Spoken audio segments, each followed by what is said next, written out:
Welcome to देर खास। आज का ये वीडियो आप लोगों के लिए बहुत खास होने वाला है क्योंकि आज है बसंत पंचमी। इसलिए आप सभी को सबसे पहले तो बसंत पंचमी की बहुत सारी शुभकामनाएं। माता सरस्वती आपके ऊपर आशीर्वाद बना के रखें, आपको बुद्धि और ज्ञान की ज्योति से अलंकृत करती रहें। इसलिए माँ के चरणों में हम नमस्कार करते हैं, प्रणाम करते हैं। उसके बाद हम इस वीडियो को स्टार्ट करते हैं। आज का ये जो वीडियो है हमारा, इसमें हम बात करने वाले हैं कंप्लीट बायोलॉजी की। जो हमारा पीसीएमबी है, पीसीएमबी जो है उसमें जो एम है ना बेटा, ये मैथ है जो हम कंप्लीट पहले कर चुके हैं। उसके बाद जो पी है ये फिजिक्स है, इसको भी हम कंप्लीट कर चुके हैं।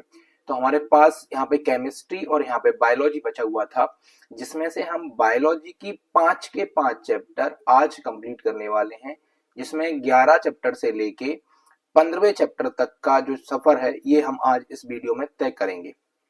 ठीक है, वो आज हम इस वीडियो में सफर करेंगे अच्छी तरीके से। आप ये समझिए कि इसमें हम अपना 100% देने वाले हैं। इसमें से एक भी क्वेश्चन आप लोगों को ना तो फालतू का दिखेगा।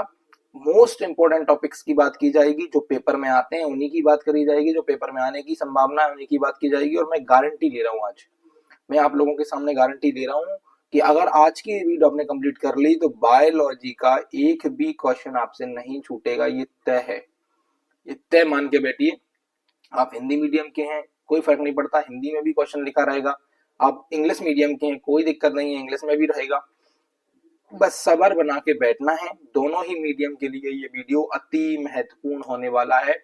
इस वीडियो को अपने दोस्तों के साथ जरूर शेयर करना, क्योंकि भाई साहब वो अगर इस वीडियो को देख लेंगे तो फेल होने वाला बच्चा पास हो जाएगा, इस बात की गारंटी है। ठीक है, आज का ये पहला चैप्टर जो हमारा स्टार्ट होने वाला है वो है 11 चैप्टर, जिसको हम प्लांट फोसियोलॉजी यानी कि पादप कार्की के रूप में जानते हैं। प्लांट फोसियोलॉजी यानी कि पादप कार्की के रूप में हम इसको जानते हैं। ये हमारे लिए बहुत महत्वपूर्ण रहता है। ठीक है, पहला ही चैप्टर है और अच्छे खासे नंबर का ये हमको देखने को मिलता है, इसलिए आज इस चैप्टर को हम शुरू करते हैं। इसमें से कोई भी ऑब्जेक्टिव आपको देखने को नहीं मिलेगा, इसलिए आप इसके ऑब्जेक्टिव को बिल्कुल भी ना देखें। इसमें जो टॉपिक है वो बहुत इंपॉर्टेंट है, क्वेश्चंस बहुत इंपॉर्टेंट है, वो हम देखेंगे क्योंकि वो हम लोगों के लिए काम में आने वाले हैं। ठीक है, इसका ये छोटा मोटा पोर्शन है ना जो आप लोग देखते रहना। यहाँ पे 1 मिनट रुकना, मैं जरा माउस देख लेता हूँ, है ना। चलिए, मिल गया, कोई दिक्कत नहीं है। देखिए, अगर हम बात करें यहाँ पे तो ये सब जो है ना, ये सब आप देखेंगे, ये ऑब्जेक्टिव वगैरह है, ये इंपोर्टेंट नहीं है, इसलिए एक इंग्लिश में लिखे हुए हैं, मैंने हिंदी में नहीं किया है। यहाँ से हमारे काम की चीज स्टार्ट होती है। देखिए यहाँ से क्या है मैं आपको बता देता हूँ। यहाँ से एक तो 4 नंबर का क्वेश्चन आपको देखने को मिल सकता है। कितने नंबर का? 4 नंबर का।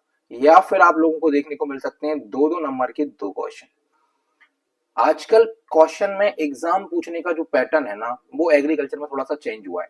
चेंज क्या हुआ है, जैसे 4 नंबर का जो क्वेश्चन होता है वो 17 से लेके 20 तक आता है, लेकिन उन्होंने क्या कर दिया है, एक क्वेश्चन, जैसे मान लीजिए 18वां क्वेश्चन है, अब 18वां क्वेश्चन एक 4 नंबर का आना चाहिए था, लेकिन वो ऐसा नहीं करते हैं। वो क्या करते हैं, 18वें क्वेश्चन में 2-2 नंबर के क्वेश्चन पूछ लेते हैं। 2025 के अगर पेपर देखेंगे या तो आपको ये चीज देखने को मिलेगी। ठीक है ना, तो आप लोग इस बात को भी प्रिपेयर रहिए, बैठिएगा पेपर में कि 2 नंबर के क्वेश्चन भी आ सकते हैं, 4 नंबर के क्वेश्चन भी आ सकते हैं, क्योंकि एमपी बोर्ड जो है वो सीबीएसई से इन्फ्लुएंस हो चुका है बहुत ज्यादा। इसलिए कोई बात नहीं, पहला ही मोस्ट क्वेश्चन हमारे लिए हमारे सामने आता है, वो है what do you understand by plant growth. Plant growth से आप क्या समझते हैं, आप पौधों की वृद्धि से क्या समझते हैं। तो वृद्धि भाई की प्रक्रिया है जिसके परिणाम स्वरूप किसी जीव या उसके विभिन्न भागों में स्थायी अपरिवर्तन, वृद्धि या परिवर्तन होता है।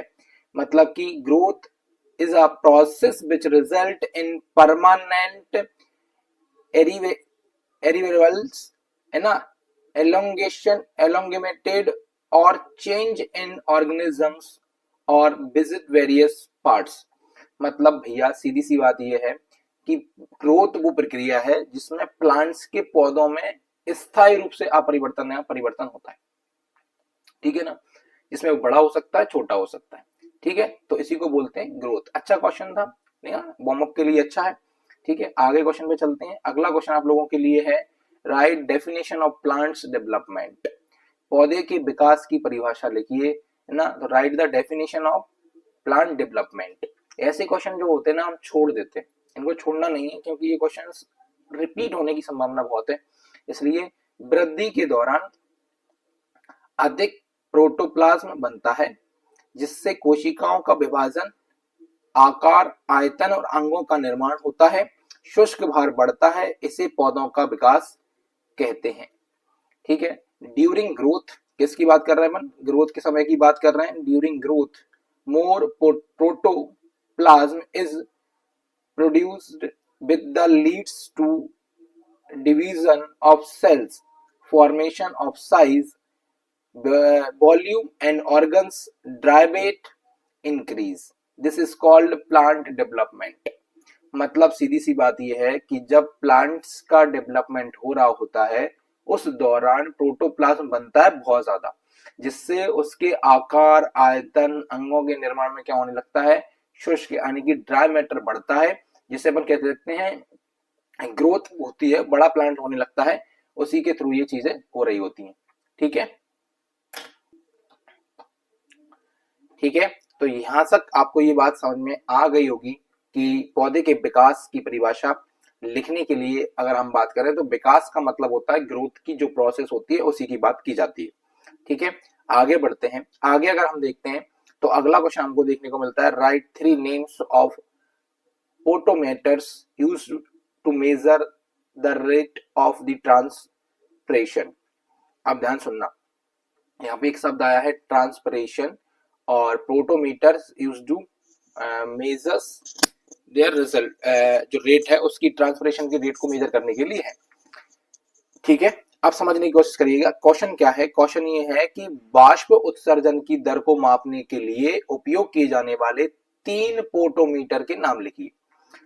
ट्रांसपिरेशन एक प्रोसेस होती है जिसमें प्लांट्स जो होता है उसके एरियल पार्ट से पानी बाहर निकलता है, उसे हम ट्रांसपिरेशन कहते हैं, बाष्प उत्सर्जन कहते हैं। उसमें जो होता है उसको मेजर करने के लिए कौन कौन से जो हैं वो मीटर्स, पोटोमीटर्स का यूज किया जाता है। पोटोमीटर्स में आप देखोगे तो एक आएगा आपको डर्बिन का पोटोमीटर, दूसरा आएगा फॉर्मर का पोटोमीटर और तीसरा आएगा गेनोंग का पोटोमीटर। तो ठीक है, याद रखना डर्बिन्स पोटोमीटर्स, फॉर्मर्स पोटोमीटर्स और गेंगोन्स का जो होता है ना पोटोमीटर्स, ये 3 प्रकार के पोटोमीटर्स चलते हैं, इनका यूज किया जाता है ट्रांसपिरेशन को मेजर करने के लिए।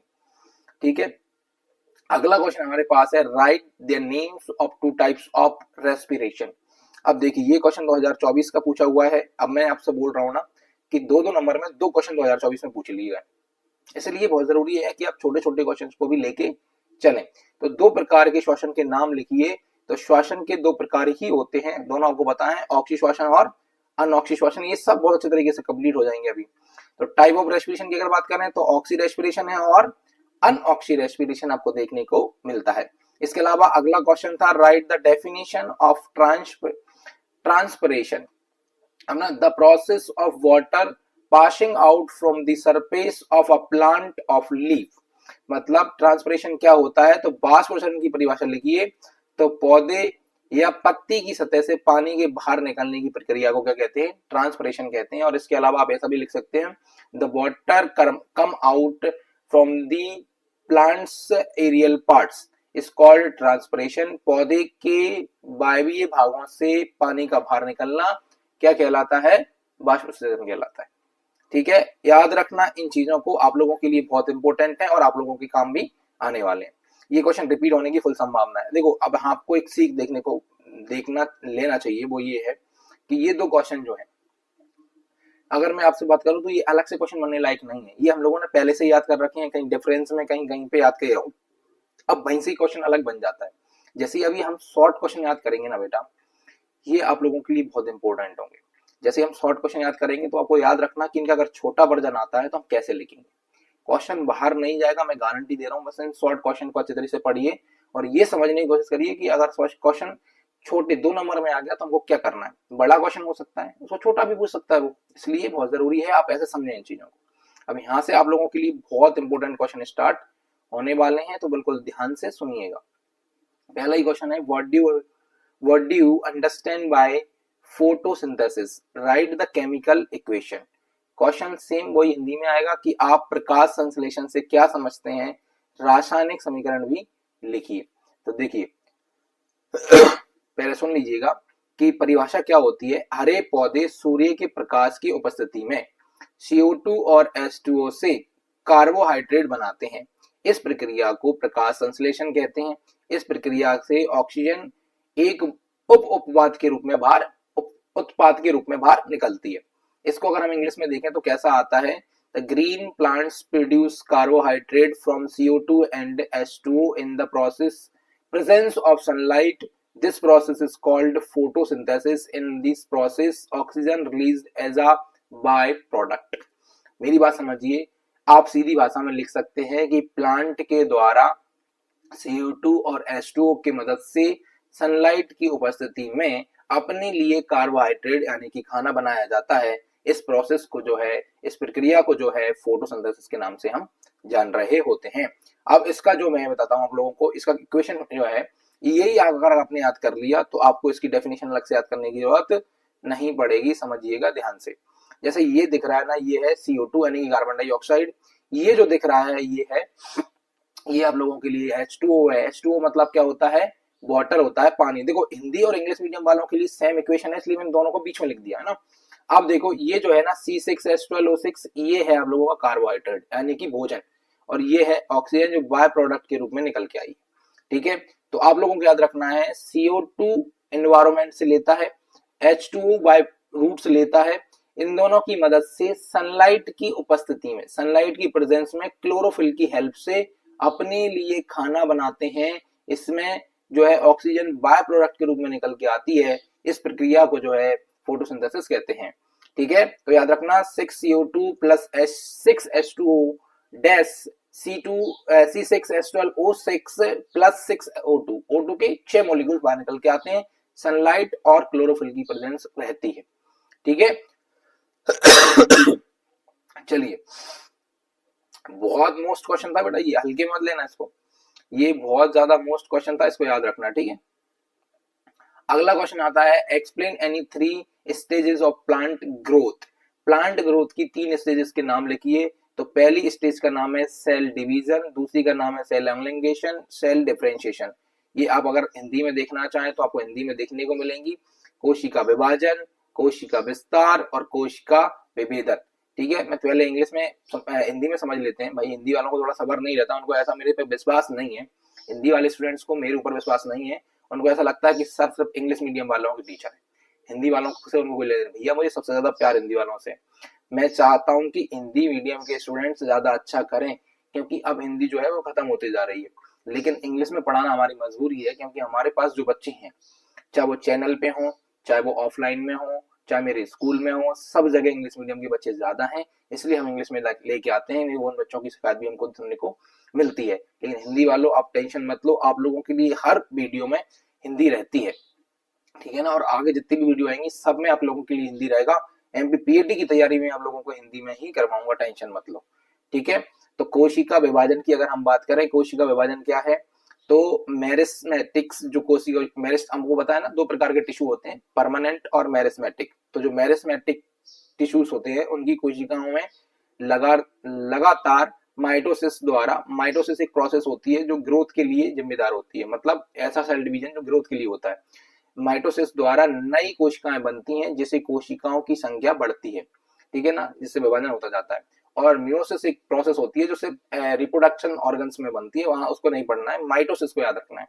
ठीक है, कोशिका विस्तार की अगर हम बात करें तो इस चरण में तो पहला चरण हो गया, पहले क्या हो गया, सेल का डिवीजन हो गया। ऐसे एक सेल था, उससे 2 सेल बन गए। अब तो ज्यादा सेल बनते जाएंगे तो ग्रोथ होती जाएगी। आप समझ रहे हैं, जैसे मान लीजिए मेरा ये उंगली है, पहले इतना छोटा था मैं बचपन में, अब मेरा उंगली इतना बड़ा हो गया, कैसे हुआ, सेल डिवीजन के थ्रू। सेल डिवीजन होते जा रहा है। और उसके बाद क्या होता है, कोशिका विस्तार होता है। इस चरण में कोशिकाओं के आकार आयतन में अपरिवर्तनीय वृद्धि होती है, जिसका विस्तार क्षेत्र ऊतकों और अंगों के आकार को नियंत्रित करता है। मतलब सेल नहीं बढ़ेगा, सेल वो ही रहेगा, लेकिन वो एक पूरा शेप लेगा, टिश्यू बनेगा, पूरा टिश्यू बनेगा, ऑर्गन बनेगा। इस तरीके का काम होता है किसके अंदर, कोशिका विस्तार के अंदर। फिर लास्ट में होता है कोशिका विभेदन, जो लास्ट स्टेज है ग्रोथ की। इसमें वृद्धि का अंतिम चरण होता है कोशिका द्वारा, कोशिकाएं अलग अलग कार्य करने में, अलग अलग ऊतकें बनने के लिए अलग अलग प्रकार की कोशिकाओं में बदल जाती हैं। उदाहरण के लिए जाइलम, फ्लोएम, पेरेन्काइमा इत्यादि। ठीक है ना। तो मतलब कुल मिला के ये है कि अब लास्ट में कोशिकाओं को एक परमानेंट काम मिल गया, ये परमानेंट सेल बन गई। जाइलम परमानेंट टिश्यू होता है, फ्लोएम परमानेंट टिश्यू होता है, पेरेन्काइमा परमानेंट टिश्यू होता है। आपको पता है ना, जाइलम से बॉर्डर ट्रांसफर होता है, फ्लोएम से जो है फूड ट्रांसफर होता है प्लांट्स के अंदर, हमारे अंदर नहीं होता। ठीक है। अब इंग्लिश मीडियम वाले सुनो, सेल डिवीजन, सेल एलोंगेशन और सेल डिफरेंशिएशन। सेल डिवीजन की अगर हम बात करें तो ये प्रोसेस बोलती है the cells meristems continuously produce new cell. क्या करती हैं? कंटिन्यूअसली न्यू सेल्स प्रोड्यूस करते हैं। Mitosis thereby the increasing the number of cell, और इसकी वजह से क्या होता है? नंबर ऑफ सेल्स बढ़ते जाते हैं। सेल एलोंगेशन की बात करें, in the stage the cell induce ना, मतलब इसमें कोई बहुत चेंज नहीं हो रही है ना, growth in size and volume, size और वॉल्यूम में कोई चेंज नहीं हो रहा। द सेल मतलब साइज और वॉल्यूम में चेंज हो रहा है, सेल नई नहीं बन रही है। The cell elongation region control the size and tissues the and organs, मतलब ऑर्गन्स और टिश्यू के क्या होते हैं को बढ़ाने की मदद करता है, उनको बनाने में मदद कर रहा होता है। ठीक है। अब बात करते हैं हम आगे, जिस क्वेश्चन के बाद आप इसको थोड़ा कैसे याद रख सकते हैं। तो आपसे पूछेगा explain any 3 stages of plant growth, यानी कि पौधे की वृद्धि की किन्हीं 3 चरणों की व्याख्या कीजिए। तो ग्रोथ के 3 ही चरण होते हैं, सेल डिवीजन, सेल एलोंगेशन और cell differentiation. Cell division, cell elongation और सेल डिफरेंशिएशन, कोशिका विभाजन, कोशिका विस्तार और कोशिका विभेदन। ठीक है ना। 3 ही प्रकार की क्या होते हैं, ये होता है। कोशिका डिवीजन में क्या होता है, यानी कि कोशिका विभाजन में क्या होता है, कोशिका विभाजन में हो रहा होता है नई सेल बनती है। ठीक है। फिर होता है सेल एलोंगेशन, इसमें क्या होता है, सेल की जो है नई संख्या नहीं बनती बल्कि सेल की साइज बढ़ती है। इसमें क्या होती है, सेल की साइज बढ़ती है। फिर आता है डिफरेंशिएशन, डिफरेंशिएशन को हम बोलते हैं कोशिका विभेदन। इसमें क्या होता है, इसमें कोशिकाओं को एक परमानेंट कार्य मिल जाता है जिस कार्य को वो करती रहती है और नई सेल नहीं बनता है। ठीक है। ये प्रकार होता है आपका, ये होती है ग्रोथ के चरण होते हैं ग्रोथ के। ठीक है। इसके बाद आ जाइए अगला क्वेश्चन जो है आप लोगों के पास, ये अति महत्वपूर्ण क्वेश्चन है। इस क्वेश्चन पे लगा लीजिए आप 5 स्टार। कितने स्टार लगाइए? 5 स्टार लगाइएगा। ठीक है। तो right 5 difference between the aerobic respiration and anaerobic respiration. Aerobic और अनएरोबिक यानी कि ऑक्सी और अनऑक्सी श्वसन में अंतर बताना है आपको। एरोबिक, अनएरोबिक, ऑक्सी, अनऑक्सी सब याद रख के चलना है। ठीक है। एरोबिक, अनएरोबिक, रेस्पी, अनोरेक्सी सब होता है। ठीक है। देखो हमने क्या कर रखा है, अगर आप यहाँ देखोगे तो आपको ये हिंदी मीडियम वालों के लिए अलग से यहाँ पे चार्ट दिखाई देगा। ये ऑक्सी श्वसन है, और अगर यहाँ पे देखोगे तो ये अनऑक्सी श्वसन है। ठीक है ना। ये डिफरेंस है, लेकिन आप लोगों को ऐसे लिख के नहीं आना पेपर में बेटा। पेपर में आप लोगों को जो है ऐसे लिख के आना है। डिफरेंस कैसे लिख के आना है? ऐसे, एक पॉइंट के सामने इस वाले में दूसरा पॉइंट। लेकिन क्या है कि चार्ट बनाने का हमारे पास टाइम कम था, बहुत टाइम लगता है बेटा हर चीज में बहुत टाइम लगता है, इसलिए हमने क्या किया, यहाँ पे ऐसे लिखा से लिख दिया। आपको समझ में सब आएगा, टेंशन नहीं लेना है, बस याद करने की आपकी मनसा होनी चाहिए, है ना। सबसे पहले मैं हिंदी मीडियम में ही समझाऊंगा, टेंशन मत लो, क्योंकि इंग्लिश मीडियम वाले भी हिंदी में ही समझना पसंद करते हैं, मुझे पता है। आप लोग भी बेटा इसको ध्यान से सुनिए। ऑक्सी श्वसन और अनऑक्सी श्वसन क्या होता है? यह प्रक्रिया ऑक्सीजन की उपस्थिति में होती है। जो ऑक्सी रेस्पिरेशन, देखो मेरी बात सुनो, जैसे हमने सांस ली, ये ब्रीथिंग है, ये रेस्पिरेशन नहीं है, याद रखना इस बात को। ये श्वासन नहीं है, ये सांस लेना छोड़ना है। ठीक है। श्वासन क्या होता है, जब हम सांस लेते हैं तो ब्लड में ऑक्सीजन जाता है, और ऑक्सीजन जो है पूरी सेल में फैल जाता है, बॉडी की पूरी सेल्स में फैल जाता है। उसके बाद ये जाता है माइटोकॉन्ड्रिया। कहाँ जाता है? माइटोकॉन्ड्रिया में जाता है, और ऑक्सीजन की मदद से जो है खाना को डाइजेस्ट किया जाता है। खाना मतलब पेट वाला खाना नहीं, जो ग्लूकोज बना था उस ग्लूकोज को जो है डाइजेस्ट किया जाता है, उसको बोलते हैं रेस्पिरेशन। उसको क्या बोलते हैं? रेस्पिरेशन। और 2 प्रकार का रेस्पिरेशन होता है, ऑक्सी श्वसन और अनऑक्सी श्वसन, यानी कि ऑक्सी रेस्पिरेशन और अनऑक्सी रेस्पिरेशन, जिसे एरोबिक और अनएरोबिक बोला जाता है। अब ऑक्सी रेस्पिरेशन क्या होता है? जिसमें ऑक्सीजन की नीड होती है, और अनऑक्सी क्या होता है? जिसमें ऑक्सीजन की नीड नहीं होती है। अगर आपको ये बात समझ में आ गई तो आपको ये डिफरेंशिएशन बिल्कुल अच्छी तरीके से समझ में आएगा। जैसे ये समझो, यह क्रिया ऑक्सीजन की उपस्थिति में होती है। ऑक्सी श्वसन है तो ऑक्सीजन की उपस्थिति में होगा। अब इसी के सामने लिखेंगे, यह क्रिया ऑक्सीजन की अनुपस्थिति में भी होती है। ठीक है। इस प्रक्रिया में ग्लूकोज के पूर्ण ऑक्सीकरण से CO2 एंड H2O बनते हैं। मतलब ऑक्सीजन है तो ऑक्सीजन खाने को अच्छे तरीके से पचा देगी। आप लोगों ने देखा है कोई भी चीज जलती है, जलाने के लिए ऑक्सीजन की आवश्यकता है। बिना ऑक्सीजन के हम किसी भी चीज में आग नहीं लगा सकते, इस बात को ध्यान रखना। आप कभी इसका एक्सपेरिमेंट घर पे कर सकते हैं कि दिया जलाना, उसको एक ग्लास से ढक देना, थोड़ी देर में दिया बुझ जाएगा, ठीक है ना। तो आपको पता है ऑक्सीजन के बिना हम किसी भी चीज को जला नहीं सकते। तो इसमें क्या होता है, ऑक्सीजन है तो खाने का क्या होगा, कंप्लीट ऑक्सीकरण होगा, और ऑक्सीकरण कंप्लीट होने से CO2 बनेगा और H2O बनेगा, ठीक है। इसमें क्या होता है, इस प्रक्रिया में ग्लूकोज के अपूर्ण ऑक्सीकरण से, ऑक्सीजन नहीं है तो ऑक्सीकरण नहीं हो पाएगा, इसलिए इसमें बनता है लैक्टिक एसिड या फिर एथिल अल्कोहल। क्या बनता है, एथिल अल्कोहल बनता है, लैक्टिक एसिड और एथिल अल्कोहल बनता है। इसके अलावा इसमें आप देखोगे तो ग्लूकोज के एक अणु से, ध्यान रखना ग्लूकोज के कितने अणु से, एक अणु से पूर्ण ऑक्सीकरण से 673 किलो कैलोरी ऊर्जा बाहर निकलती है। इसमें कितनी होती है, इसमें मात्र 54 किलो कैलोरी ऊर्जा निकलती है। इस प्रक्रिया में ग्लूकोज के अणु से 38 एटीपी बनते हैं, इससे सिर्फ 2 एटीपी बनते हैं। यह क्रिया उच्च जीवों में होती है, उच्च मतलब हायर जो ऑर्गेनिजम्स होते हैं इनमें, यह निम्न जीवों और मांसपेशियों में होती है, ठीक है, याद रखना। अब देखो इंग्लिश में समझो इसको, हिंदी वाले बेटा भी सुनो ध्यान से, यहाँ भी मैं हिंदी में समझा दूंगा। देखो, this action take place in the presence of oxygen, तो ये ऑक्सीजन की उपस्थिति में होती है। This action take place in the absence of oxygen, तो ये ऑक्सीजन की अनुपस्थिति में होती है। इसमें in this process CO2 and H2O are produced by the complete oxidation, तो कंप्लीट ऑक्सीडेशन ऑफ ग्लूकोज से क्या होता है, CO2 बनता है और H2O बनता है। इन दिस प्रोसेस लैक्टिक एसिड क्या बनता है, लैक्टिक एसिड और ethyl alcohol is the produced by the incomplete oxidation of glucose. Glucose के इनकम्प्लीट ऑक्सीडेशन से क्या होता है, इसमें ये बन रहा होता है। उसके बाद देखिएगा जरा, उसके बाद देखिए complete oxidation by one molecules of glucose release 673 kilo calorie energy. इसमें क्या होता है, इसमें 54 किलो कैलोरी जो होती है ना, एनर्जी बन रही होती है। इन दिस में इसमें 38 एटीपी बनते हैं, इसमें मात्र 2 एटीपी बनते हैं। इसके अलावा in process take place in the higher organisms, in this occur in the lower organism and muscles, ये मसल्स में होती है और लोअर इन ऑर्गेनिज्म में होती है। बेटा वीडियो में बने रहना, थोड़ी बहुत प्रॉब्लम्स अगर आपको आती है तो आप हैंडल कर सकते हैं उस चीज को, आप जानते हैं इस चीज को, ठीक है ना। तो आप लोगों के लिए वीडियो बहुत जरूरी है, इसलिए बने रहिए, और वीडियो थोड़ा बड़ा हो जाएगा क्योंकि चैप्टर्स बड़े हैं और हमारे लिए पूरी बायो कंप्लीट करना बहुत जरूरी है। अगला क्वेश्चन है, what is respiration, why the mitochondria called the power house of cell. देखो अब ये हमने ऊपर किया था, है ना, तो ये ऑक्सीजन के 2 टाइप होते हैं, तो अब उसी को मैं आपको यहाँ समझाता हूँ। देखो इन्होंने पूछा श्वसन क्या है और माइटोकॉन्ड्रिया को कोशिका का पावर हाउस क्यों कहा जाता है। ये क्वेश्चन इंपोर्टेंट नहीं है, लेकिन एक बार सुनने से आपको काम चल जाएगा कि श्वसन एक कैटाबॉलिक बायोकेमिकल प्रक्रिया है जिसमें स्टार्च, ग्लूकोज जैसे कार्बोहाइड्रेट का ऑक्सीकरण होता है और ये सरल यौगिकों में टूट जाते हैं और ऊर्जा उत्पन्न होती है। यह प्रक्रिया एंजाइम, है ना, एंजाइम माइटोकॉन्ड्रिया में होती है, ये एंजाइम प्रक्रिया होती है, लेकिन माइटोकॉन्ड्रिया में होती है, बहुत ज्यादा ऊर्जा उत्पन्न होती है जो एटीपी अणुओं से स्टोर होती है, इसलिए इसे पावर हाउस ऑफ सेल कहा जाता है। इसलिए माइटोकॉन्ड्रिया को क्या कहते हैं, हम पावर हाउस ऑफ सेल कहते हैं।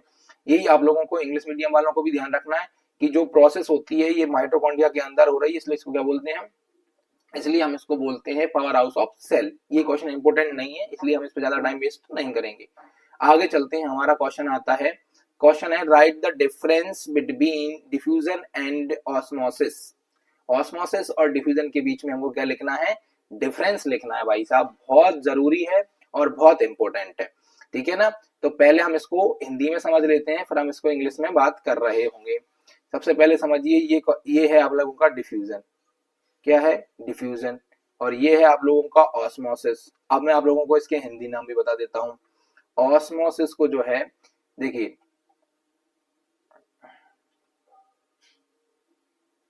ठीक है, डिवीजन समझिए, पहला पॉइंट समझिए डिवीजन का।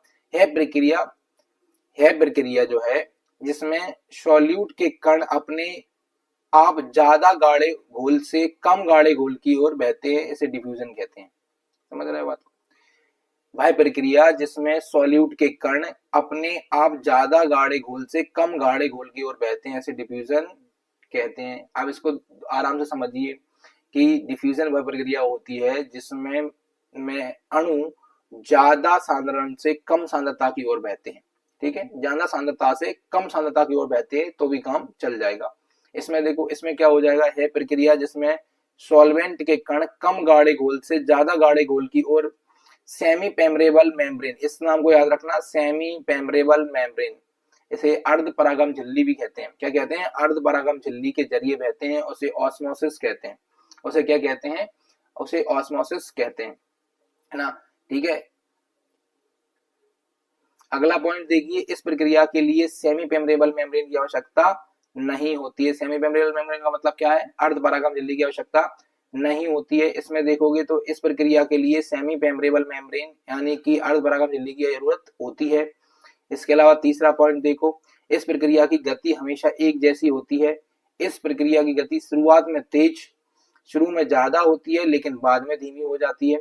इसके अलावा है एक दो तरफा क्रिया है। यह एक दो तरफा क्रिया मतलब होता है कि अगर आप अगरबत्ती का धुआं देखोगे तो अगरबत्ती यहाँ लगी है तो इधर से इधर भी जा सकता है धुआं और इधर से इधर भी आ सकता है, लेकिन यह क्रिया एक तरफा क्रिया होती है। इसमें जैसे आपने देखा पानी में दाग डाली तो दाग फूल जाएगी, लेकिन ऐसा नहीं है कि पानी में दाग डली पानी दाग का पानी बाहर निकल जाएगा, ऐसा नहीं है, तो एक तरफा है। यह क्रिया अक्सर तरल घोल में पाई जाती है ना, ऑस्मोसिस ओनली किसमें होता है, लिक्विड में होता है। यह क्रिया अक्सर गैस घोल में पाई जाती है। किसमें पाई जाती है, गैस घोल में पाई जाती है। अब मेरी बात दोबारा ध्यान सुनो, डिफ्यूजन क्या होता है, जैसे मान लीजिए कोई परफ्यूम लगाया हुआ है तो उसकी खुशबू हम तक आती है, वो डिफ्यूजन के थ्रू आती है। जब हम कोई चीज पानी में फूलने के लिए डालते हैं तो वो फूल जाती है, वो ऑस्मोसिस के थ्रू होती है, ये याद रखना है। अब देखिए यहाँ पे जरा समझिए, दोबारा समझिएगा, है ना, हम इंग्लिश हिंदी में दोनों में इक्वल समझने की कोशिश करेंगे। ऐसा समझिए, this process in which solute particles इस, है ना, इसमें क्या हो रहा है, इसको मत करो याद, मेरे हिसाब से ना ये वाला जो पॉइंट है ना ये मत करो, हिंदी इंग्लिश वाले दोनों ही।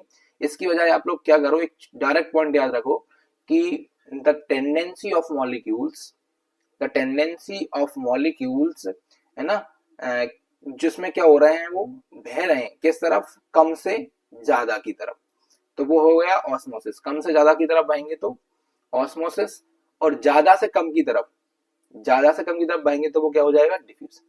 ठीक है, बाकी के पॉइंट याद कर लीजिए। इसमें क्या है, semi permeable membrane is are not required for this, इसके लिए सेमी पेमरेबल मेम्ब्रेन की रिक्वायरमेंट नहीं है। A semi permeable membrane is required for this process, इसके लिए रिक्वायर्ड है। This velocity is the same, action remains the same, मतलब इसकी वेलोसिटी सेम रहती है पूरी प्रोसेस के दौरान। इसमें क्या होती है, speed this action is the high in beginning and but slow down later, शुरुआत में तेज उसके बाद कम हो जाती है। इसके अलावा अगर आप देखोगे, this action is often found in the gas solution, अधिकतर गैस में होती है, और ये आप लोग देखोगे तो ये लिक्विड में हो रही होती है। ठीक है ना, ऑस्मोसिस और डिफ्यूजन अच्छा क्वेश्चन था, याद रखना है। चलिए, ज्यादा टाइम नहीं देना है ये क्वेश्चन पे, नहीं तो हम बहुत परेशान हो जाएंगे, हमारा टाइम बहुत सारा निकल जाएगा। Explain 5 factor affect process the respiration, respiration को इफेक्ट करने वाले 5 फैक्टर्स के नाम लिखने हैं। देखिए, पहला को चैप्टर और दूसरा चैप्टर यही सबसे ज्यादा इंपॉर्टेंट है और ज्यादा बड़े हैं, बाकी चैप्टर में टाइम नहीं लगेगा, है ना। तो explain 5 factors that effect the process of respiration, तो रेस्पिरेशन को इफेक्ट करने वाले 5 फैक्टर्स के नाम। पहला फैक्टर है टेम्परेचर, दूसरा है CO2 की कितना, ना, कंसंट्रेशन ऑफ CO2 मतलब गैस की सघनता, ऑक्सीजन, लाइट, वाटर। ठीक है ना, अगर आप देखोगे तो इसमें भी आपको देखने को मिलेगा हिंदी में कि श्वसन की प्रक्रिया, रेस्पिरेशन को प्रभावित करने वाले कारक कौन कौन से हैं, तापमान है, CO2 की सांद्रता है, ऑक्सीजन है, प्रकाश है, पानी है। इनको अच्छे से आप पढ़ लेना अंदर, क्योंकि इंपोर्टेंट क्वेश्चन नहीं है, इसलिए आप लोग पढ़ेंगे जरूर लेकिन छोड़ना नहीं है। Explain any 5 major environmental factors that affect the rate of transpiration, transpiration को इफेक्ट करने वाले यानी कि बाष्पस्वलन को प्रभावित करने वाले कारकों के नाम लिखिए। तो इसमें भी अगर आप देखोगे तो वही है, प्रकाश है मतलब लाइट है, दूसरा अगर आप देखोगे तो तापमान है, तीसरा देखोगे तो वायुमंडल की आर्द्रता है, तीसरा आप देखोगे तो हवा है, हवा मतलब होता है एयर, और यहाँ पे अगर आप देखोगे तो ना ह्यूमिडिटी है ना, वायुमंडल का दाब है। ठीक है ना, ये क्वेश्चन अच्छा है, इसको एक बार हम समझ लेते हैं क्या क्वेश्चन बोल रहा है। आप हिंदी मीडियम के हैं, इंग्लिश मीडियम कोई फर्क नहीं पड़ता। ट्रांसपिरेशन को इफेक्ट करने वाले, तो सबसे पहले तो लाइट, देखिए मुझे बताइए ट्रांसपिरेशन क्या है। पत्ती से, स्टेम से पानी हवा में उड़ जाना, प्लांट के एरियल पार्ट से पानी का बाहर उड़ना क्या होता है, ट्रांसपिरेशन होता है, बाष्प उत्सर्जन होता है, लाइट। तो प्रकाश इसको इफेक्ट करता है।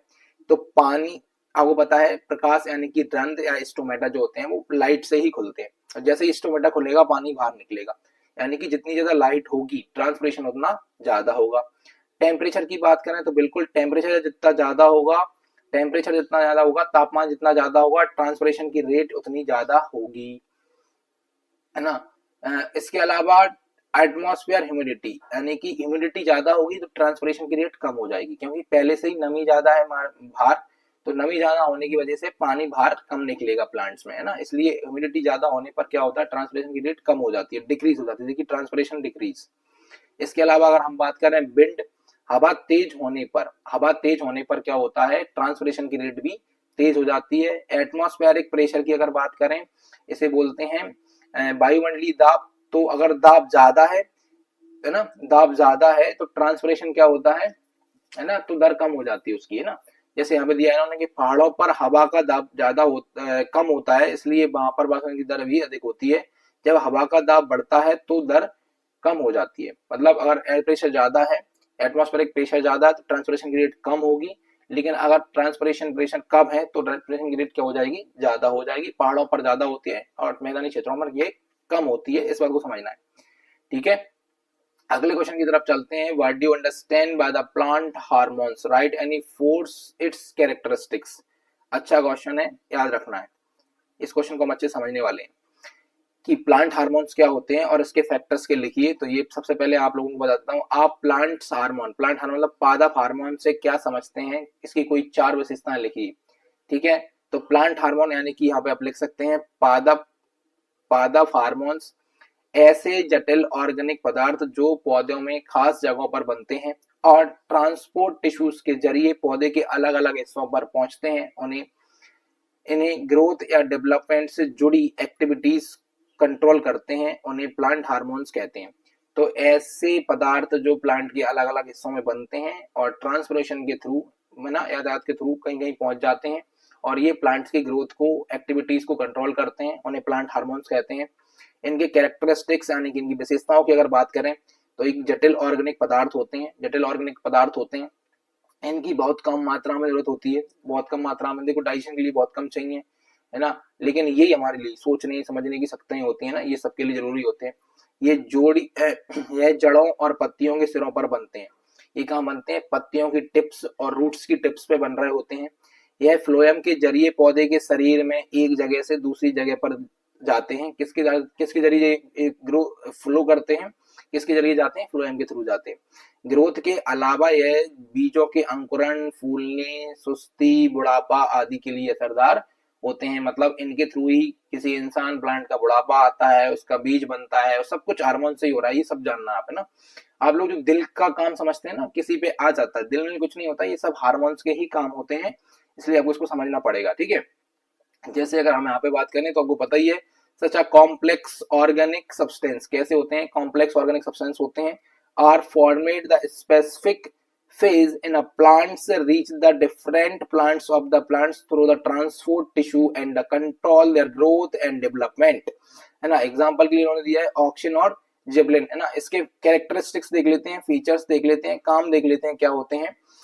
तो these are the complex organic substance, these are required is a very low quantity लिख सकते हैं आप, मिनट्स क्वांटिटी की वजह पे। they are the format at the tips and of roots and leaves, they travel from one place to another place, the plant body through the phloem, किसके through जा रहे होते हैं, फ्लोएम के थ्रू जा रहे होते हैं, है ना। इसके अलावा अगर आप देखोगे ग्रोथ, दे इफेक्ट सीड जर्मिनेशन, है ना, फ्लावरिंग, डोरमेंसी, सेंसेशन, इन सब के लिए कौन जिम्मेदार होता है, तो जिसके सबके लिए हार्मोन जिम्मेदार होते हैं। अच्छा क्वेश्चन है, बहुत लंबे टाइम से नहीं आया है तो आने की संभावना बढ़ जाती है, ठीक है। अगले क्वेश्चन की तरफ चलते हैं। अगला क्वेश्चन है describe the external factor effect photosynthesis, वो ही है। इनको आप लोग एक बार देख लेना, लाइट है, कार्बन डाइऑक्साइड है, टेम्परेचर है, ऑक्सीजन है, एटमॉस्फेरिक पोर्शन है, सब वही के वही जो आपको उसमें याद ट्रांसपिरेशन में होते हैं ना, वही के वही इसमें होते हैं। बस याद रखना कि किसके वजह से कम और किसके वजह से ज्यादा होता है, ठीक है, तो इसको देख लेना आप, इतना इंपॉर्टेंट क्वेश्चन नहीं है। क्वेश्चन नेक्स्ट आता है explain diffusion and osmosis with the example. ठीक है, ये अच्छा क्वेश्चन है, आप समझिएगा। डिफ्यूजन और ऑस्मोसिस को उदाहरण के सहित समझाइए। ठीक है, देखिए मेरी बात ध्यान से सुनिएगा, इस क्वेश्चन को आप अच्छे से याद करिए, बहुत जरूरी होता है। पहले डिफ्यूजन की बात कर लेते हैं। डिफ्यूजन की बात कर लेते हैं। वह प्रक्रिया जिसमें किसी ठोस, तरल या गैस के आयन या अणु अपने आप ज्यादा कंसंट्रेशन मतलब ज्यादा सांद्रता वाले घोल से कम कंसंट्रेशन वाले घोल यानी कि कम सांद्रता वाले जगह पर जाते हैं, उसे डिफ्यूजन कहते हैं। इस प्रक्रिया में सेमी पेम्ब्रेबल मेम्ब्रेन की जरूरत नहीं होती है। यह प्रक्रिया शुरुआत में तेज गति से, लेकिन जब बाद में होती है तो कम हो जाती है, जो धीमी गति से हो जाती है। इस प्रक्रिया में गैस में ज्यादा पाई जाती है, जैसे परफ्यूम की बोतल में से खुशबू का फैलना। अब मेरी बात ध्यान से सुनो, मेरी बात ध्यान से सुनो। जो हमने ऊपर याद किया था डिफरेंस, वही आप यहाँ पे लिख सकते हो अगर आपको ऐसा क्वेश्चन देखने को मिलता है तो। इसके अलावा है ना, पानी में चीनी का अपने आप घुलना, है ना, ये सब होता है। ये ठीक है ना, ये सब जलती हुई अगरबत्ती की खुशबू का फैलना, ये सब क्या होते हैं, ये डिफ्यूजन के एग्जांपल होते हैं। सेम अगर हम बात करें ऑस्मोसिस के, तो वह प्रक्रिया जिसमें सॉल्वेंट के कण एक घोल के गाढ़े घोल की ओर सेमी पेम्ब्रेबल मेम्ब्रेन से जाते हैं, सेमी मेम्ब्रेन से जाते हैं, अपने आप बहते हैं, उसे ऑस्मोसिस कहते हैं। यह प्रक्रिया शुरुआत में बहुत तेज होती है, लेकिन बाद में जो है धीमी हो जाती है। ठीक है ना, इसमें पानी में किशमिश का फूलना होता है, इसमें पानी में किशमिश का फूलना होता है। मैं आपको यहाँ समझा देता हूँ, आप इंग्लिश मीडियम के हैं, पढ़ लेना भैया, मेरी बात सुनो ध्यान से, इसको पढ़ लो, पढ़ने में ही काम चल जाएगा, कुछ इसमें है नहीं। क्योंकि देखो क्या होता है, मैं आपको बताऊं डिफ्यूजन और ऑस्मोसिस में क्या है कि अगर आप देखोगे तो जैसे अगरबत्ती यहाँ पे जल रही है, तो इसकी खुशबू पूरे में फैलती है। क्या होती है, इसकी खुशबू पूरे में फैल जाती है, इसको बोलते हैं डिफ्यूजन। जब पानी में रखे हुए, पानी में आप किशमिश को डालते हैं, किसको डालते हैं, किशमिश को डालते हैं, तो वो फूल जाती है, वो क्या हो जाती है, फूल जाती है, इसको बोलते हैं ऑस्मोसिस। ये जो हमने डिफरेंस याद किया था, इसमें वही की वही बातें आपको इसमें देखने को मिलेंगी। तो अलग से याद करने की जरूरत नहीं है, थोड़ा सा दिमाग लगाओ और काम बन जाएगा। ठीक है, थोड़ा सा दिमाग लगाओ, अलग से पढ़ने की बात नहीं पड़ेगी। अब अगला क्वेश्चन हमारा पास है, वो बहुत इंपॉर्टेंट है, इसका नाम है write the difference between transpiration and evaporation. Transpiration और एवेपोरेशन, अब बात को समझने की कोशिश करिए। ट्रांसपिरेशन है हमारे पास और इसके अलावा एवेपोरेशन है। एवेपोरेशन कहाँ है, ये एवेपोरेशन है। ठीक है, अब ध्यान सुना, ट्रांसपिरेशन को हम बोलते हैं बाष्प उत्सर्जन और एवेपोरेशन को हम बोलते हैं बाष्प उत्सर्जन जैसे ही कुछ बोलते हैं इसको ना, जिसमें पानी डायरेक्ट उड़ जाता है। ठीक है, इनके यही वाले नाम याद रखा करो, क्योंकि इनसे कंफ्यूजन नहीं होता है, हिंदी वाले नाम से आप भूल जाओगे। ठीक है, तो आप इसके नाम से भी लिख के आना, हिंदी में कोई दिक्कत नहीं है, आपको पूरे नंबर मिलेंगे, बल्कि ज्यादा नंबर मिलेंगे, मैं गारंटी दे रहा हूँ आप लोगों को। ठीक है, एवेपोरेशन और ट्रांसपिरेशन। ट्रांसपिरेशन प्लांट्स में होता है, एवेपोरेशन जो है बाष्प उत्सर्जन जो होती है ना, ये जो होती है, ये डायरेक्ट कहाँ होती है, तालाब मालाब से डायरेक्ट हो जाती है ना। जैसे पानी यहाँ फैल गया, थोड़ी देर बाद आप देखोगे पानी नहीं है, तो ये डायरेक्ट होती है। अब पहले इनको समझ लेते हैं। ट्रांसपिरेशन जो है यह एक जैविक क्रिया है, क्योंकि जीवों में हो रही है, प्लांट जिंदा जीव होता है, तो जीवों में हो रही है, जैविक क्रिया है। जबकि अगर आप यहाँ पे देखोगे तो यह एक कैसी क्रिया है, भौतिक है, क्योंकि ये जीवों में नहीं हो रही है। इसके अलावा इसमें देखोगे यह गार्ड कोशिकाओं के द्वारा नियंत्रित होती है। गार्ड कोशिकाएं कौन सी होती हैं, जो स्टोमेटा, जैसे ये स्टोमेटा होता है ना हमारा, ठीक है, ये स्टोमेटा होता है यहाँ पे, तो स्टोमेटा की दोनों वाला जो सेल होती हैं, इनको बोलते हैं गार्ड सेल्स। तो ये गार्ड सेल जो होती हैं, गार्ड कोशिकाओं के द्वारा क्या होती है, नियंत्रित होती है, क्योंकि वो स्टोमेटा को बंद कर देते हैं, खोल देते हैं, बंद कर देते हैं, खोल देते हैं, उसके द्वारा होती है। यह कोई कोशिकाओं की आवश्यकता नहीं होती और ना कोशिकाओं से कंट्रोल हो सकती, क्योंकि ये डायरेक्ट तालाब से हो रही है, डायरेक्ट हो रही है, तो इसमें कोशिकाएं है ही नहीं। ठीक है, इसके अलावा आप देखोगे तो यह क्रिया केवल जीवित जीवों में होती है। यह प्रक्रिया जीवित और निर्जीव दोनों में धीम चीजों में हो सकती है। इसके अलावा चौथा पॉइंट देखोगे है, इसमें गार्ड कोशिकाएं और विभिन्न दाब काम करते हैं, मतलब इसमें गार्ड कोशिकाएं भी काम करती हैं। इसके अलावा ऑस्मोसिस, इसके अलावा ट्रांसपिरेशन, बहुत सारी चीजें इसमें काम कर रही होती हैं, इसमें कोई काम नहीं करता है। यह प्रक्रिया बाहरी और आंतरिक कारकों से प्रभावित होती है। इसके अलावा इसको अनियंत्रित होती है, मतलब इसको कंट्रोल नहीं कर सकते। इसके अलावा इसको हम क्या कर सकते हैं, नियंत्रित होती है, नियंत्रित कर भी सकते हैं, कंट्रोल कर सकते हैं, ठीक है। ये होती है ट्रांसपिरेशन और ये वाली होती है जो है वो होती है एवेपोरेशन, ठीक है। एवेपोरेशन, मेरी बात सुनो ध्यान से, ट्रांसपिरेशन क्या होता है, जब पौधे के किसी भाग से पानी निकले और उड़ जाए उसको बोलते हैं ट्रांसपिरेशन। जब तालाब से पानी उड़ के ऊपर चला जाए तो उसे बोलते हैं एवेपोरेशन। इतनी सी बात याद रखनी है बस, ठीक है। बाकी चीजें आप लोगों को समझ में आ जाएंगी पढ़ते पढ़ते, ठीक है। एक दो बार पढ़ोगे तो समझ में आएंगी। जैसे ट्रांसपिरेशन और एवेपोरेशन है तो this is the biological action, इसके अलावा ये फिजिकल एक्शन है। This controlled by guard cell, ये गार्ड सेल के द्वारा कंट्रोल होती है। Guard cell are not required, this process taken place in the both living and non living. ये guard cells and various presence work it, इसमें क्या होता है, गार्ड सेल वगैरह काम करती हैं। No any kind of required, किसी की भी प्रकार की कोई जरूरत नहीं होती है। This action is the influenced by the external and internal factors, this action is the influenced by the external and internal factors.